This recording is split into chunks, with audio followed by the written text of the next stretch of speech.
Hey guys, no, we missed the framing.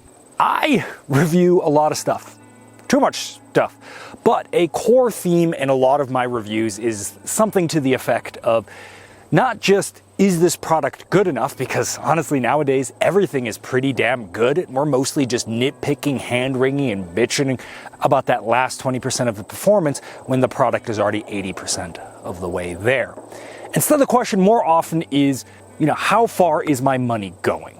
Could I get the same amount of product for less money? Could I get a better product, either something that suits me better, or is just a far superior product by spending a little bit more money?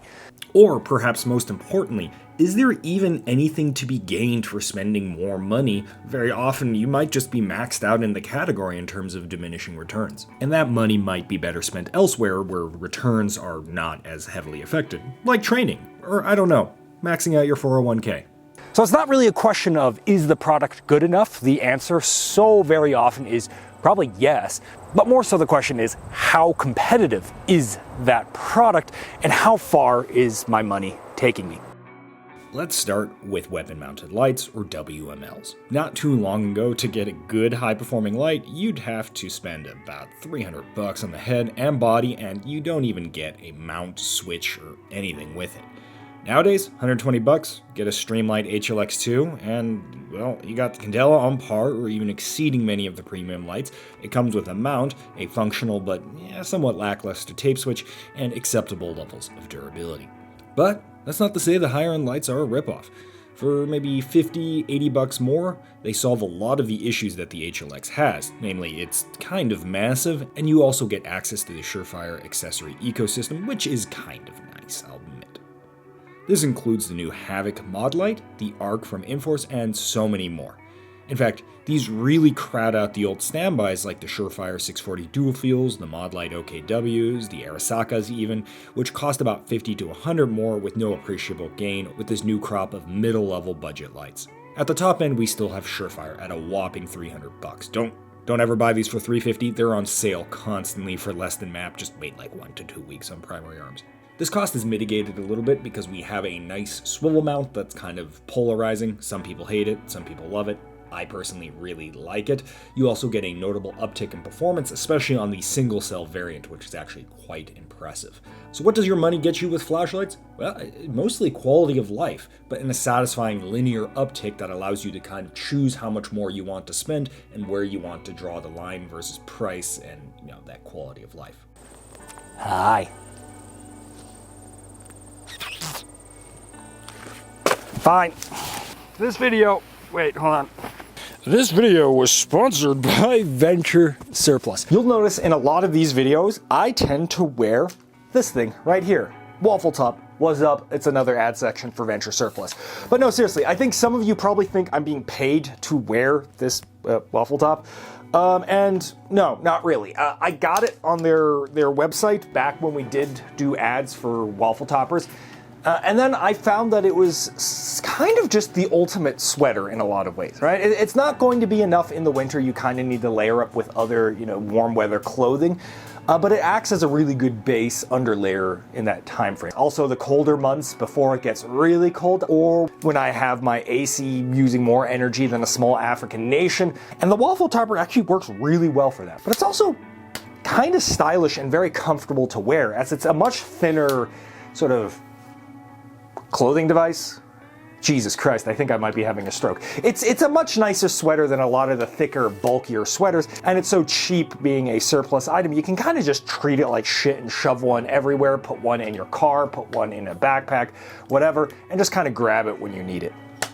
So yeah, that's the shtick today. Go to Venture Surplus, get yourself a waffle topper in preparations for the colder months coming up, and yeah. So, with LPVOs, more than any other category, you very much get what you pay for. While it's possible to technically get every single feature in your LPVO for a pretty low price, first focal plane, 10x magnification, and even an included mount, all on a $300 scope, these are universally garbage. That's not to say cheap LPVOs are bad and expensive are good, but the savvy buyer instead needs to look at how these features are executed upon within the given price bracket. For example, my LPVO ever made might be the old Steiner P4XI back when it cost $500. Steiner, why? Or something like the ancient PST Gen 2, or the lighter but worse glass quality version of it, the 1-6X Nova, all in that sub $500, even $400 range. The key distinction as to why these are actually quite good for the price is that they have almost no features, and thus can execute upon them very well. While there are incremental upgrades in the LPVO range from the $400 to $1,000, most of these are going to be different flavors of what I just told you, or they're trading clarity for first focal plane, or money for slightly less weight, and maybe an extra 2x. Only about by 800 and for sure by the 1100 mark do we see fully fledged feature sets. At $1,100 with literally all the features, the PLXC is probably the best fully featured LPVO on the market right now, albeit it does come with the Chevron tax. While you can get in performance from here by spending over $2,000, most of these ultra premium scopes are well into the land of diminishing turn, weird jank, or a lot of them are just kind of old. The $2,800 Attacker comes forth often as the decided best LPVO of all time. And while there are certain upsides, no one's going to say no to having one, like a Made in America tag, a slight uptick in durability, and I actually really like the reticle design. Overall, these improvements are really small and minute compared to the near $1,500 price tag over other optics. So with LPVOs, you get what you pay for, and you need to be careful what you pay for. If you want more capability, it's going to cost more, right up to about the $1,500 mark, and then diminishing turn really begins to max out.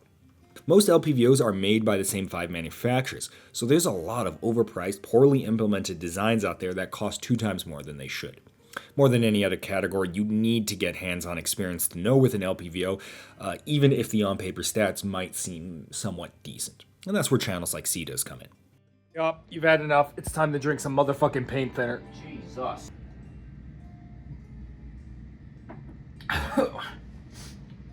Interesting. So we did LPVOs. Let's talk the polar opposite, red dot sights. Here, the Chinese imports have really kind of taken the market by storm and crowded out the DoD contractors and taken their metaphorical lunch. A basic SIG Romeo 2 or a Holosun ARO at $120 comes with a mount, has a fully functional though somewhat coarse night vision settings, usable light transmission under nods, durable enough with regards to recoil and blunt drops, and 9 out of 10 times it will not just get the job done, but will be indistinguishable performance-wise to a $900 T2 that doesn't even come with a mount. Forget investing in gold. Invest in a T2. Those things have climbed in price so much. The same holds true on the handgun pistol dot side of things. Holosun has a squeeze on the market with the EPS carry and the 507 series with a flavor for every single type of shooter, and they're getting really good for the price. So if you want to spend more money than this baseline, you're really only getting that last 5, maybe 10% of perfection and improvement. You're getting quality control, and you're supporting American manufacturers. You're going to have slightly better magnification performance, though that's not even always true, as well as, once again, slight NV performance. And frankly, one of the biggest upsides, just being able to use normal 2032 batteries, because Holosun uses just as many different battery models as they have, well, models. So I do care about these small incremental gains. But it's important to note these are small incremental gains. Since we talked about red dots, we gotta talk magnifiers. This one is easy, right? You can spend about $200 to $300 and you're gonna get a Holosun, but the mount is incomprehensibly bad, so I don't recommend it. So that kind of mostly leaves you with the primary arms tuner or the Vortex magnifier as the sort of $250, $300. These are decent, they have pretty good glass for what you're paying, and the mount is functional.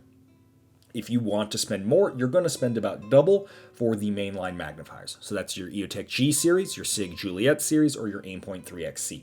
All cost roughly the same, all said and done, and all of them look functionally indistinguishable. Yes, you can nitpick here or there. What you're really looking to do here is min-max which mount you prefer, or if you plan on taking the optic off of the mount and then shoving it onto, say, a Unity mount.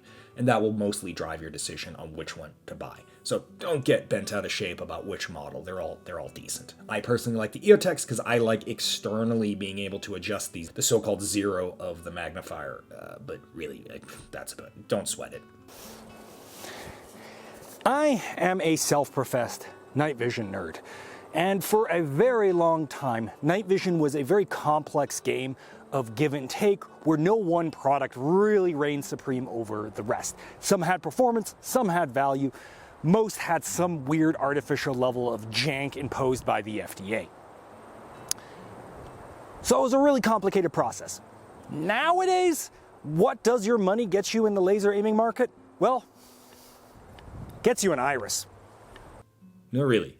The Iris is so above and beyond competitively priced while delivering on not just sufficient but decent illuminator performance, comes in one of the best form factors, has a very good divergence design, while being backed by a company that exists in the United States and will actually pick up the phone and honor warranty requests. You need a very strong reason to spend money on anything else in this category. But there are reasons to go with other options, be it the desire to save pennies and gamble big time with the cheaper $500 fly-by-night companies, or you have a requirement or desire for full power systems, so something like an M6TR or Invisible Sight Engel at about $1,000, and if you really want to stay to Made in America, $2,500 for a Raid XE. You can spend, give or take, about $1,500 depending on the model to get the lowest, most compact laser with something like a US NV DIRV. Very useful if you don't like seeing the ass end of your laser aiming module in the back of your nice LPVO. Power users may find themselves attracted to the ergonomics and quick access of flood versus focus of them all, but that's a big time commitment at $3,700. Laser aiming modules, what does your money get you? It gets you an $800 Iris. Beyond that, you're spending a ever-increasing amount, or you're sacrificing a good bit of long-term support for small, minor features or quality of life things, whatever, marginal and performance increases, you name it. Let's talk nylon load-bearing equipment. For $50 to $100, you can go buy a TAPS on Venture Surplus, the sponsor of this video, put some surplus pouches on, throw a decent aftermarket harness in from whoever, and that's it. You're done now. You have the single most capable chest rig on the market in theory, with an American shopping center's worth of Molly real estate, functionally infinite magazine capacity compared to a micro rig, and enough horizontal space that you can gain another 400 pounds without noticing. But while a certain percentage of you can tolerate using a TAP, I and many others cannot. But even then, for about $100, there are a ton of solid options on the market. And shit, I love to hate on Condor, but they're getting better by the year, and airsofters are putting more wear on their Condor rigs in a month than 99% of you do in half a decade. So, how much shit can we really talk? So with nylon load-bearing equipment, what does money really get you? Well, it gets you refinement, quality of life, and Instagram flexing. Nylon is by far one of the most overpriced categories on the market in terms of what you get for spending more, especially since a lot of these companies nowadays have shifted from being an accessories company to a male fashion company, and that affects the bottom line of how much these things cost. And if you're seriously using your gear, there is reason to spend more on slightly nicer, consistent gear. But just understand, money here gets you mission specifics and nicer American-made gear, not a massive uptick in capability. Let's end this talk with the AR-15. I don't review that many AR-15s because I think AR-15s and derivatives are mostly solved. And I don't want to bullshit for you for 10 minutes about why this identical AR is slightly better than this identical AR. I dabble, but both you and me probably have better things to do with our time. So what does your money get you in this category? Obviously, everyone knows you can spend the bare minimum and get a Palmetto State Armory. Parts-wise, honestly, they're fine. Design-wise, they're fine. But PSA has actually yet to figure out how to consistently put together a rifle, so it's going to be a gamble.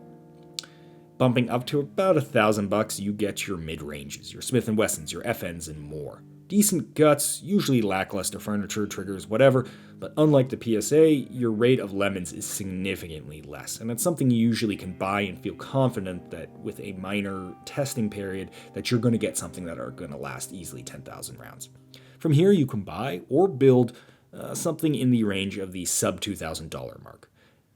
These all have tasteful additions in furniture, upgraded trigger, usually a decent handguard, but otherwise no major deviation to the stoner core design. This is personally where I think with the AR-15 and AR-15 derivatives, you utterly max out your dollar per value, or your value per dollar, whatever, you know what I mean. The gun will shoot accurately, will be dead nuts reliable, and have every single feature you want and then a couple more, with exceptions of maybe folding. Of course, there is so much more beyond this point, and you can spend a ludicrous amount to go beyond that. And I don't actually necessarily have a problem with this, but you need to be sure to take a good hard look at what exactly you're looking to achieve with this money, and if that feature is worth whatever the gun costs over the baseline of most midline rifles. There's nothing wrong with wanting something nice or something exclusive or a second kind of cool thing. And some of these designs absolutely do have that value added. But by and large, most of these are dipping into the land where the price tag itself is the selling feature, and it's important to be aware of that. All right, that is the video. Obviously, there are lots more categories that I could have talked about: backpacks, plate carriers, armor, so on and so forth. But either I find them too boring to talk about, or it's a category that I have a lot of experience with very small amounts of gear. But in general, I can't actually make some broad sweeping conclusions like I did throughout this video. That certainly pissed some of you off. Regardless, that is the video. I'm probably going to go on a little hike and some shooting here in a bit. And I think we'll see you guys next Friday, same place, same time, give or take a couple hours. Anyway, see you guys later.